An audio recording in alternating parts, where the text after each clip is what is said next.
Hi there, this is my presentation on the coherence principle of web-based learning. The coherence principle states that there shouldn't be extra auditory or visual stimulation for a learner, that if there are too many noises such as background music or too many images such as extraneous text or graphics that just don't fit what the content is about, that it actually undermines the learning process.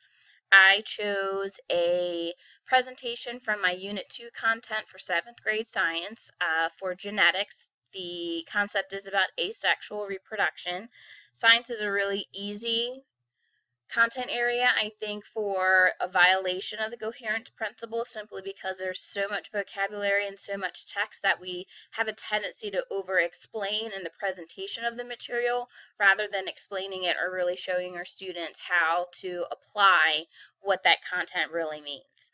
So my first example is how plants reproduce asexually via runners.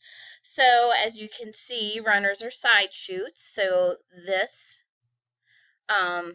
picture down here is actually probably the best picture of the runner concept. There's a lot of images here that just don't match.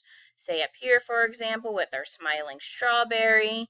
This wouldn't make any sense to anyone whatsoever if they were just looking at this picture about what runners really are.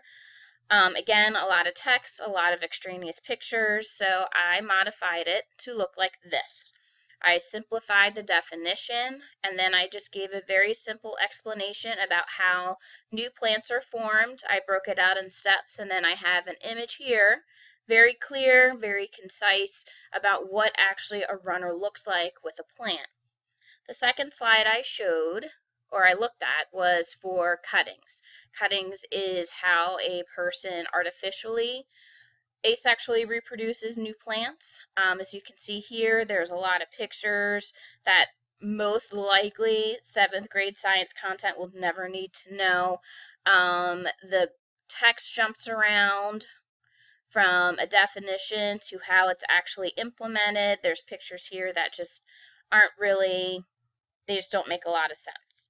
So I modified it to, again, really narrowing down that definition, very simple, and then also this new plant formation, simplified the steps, and then we have just a very simple picture about what happens when you do cuttings to reproduce new plants.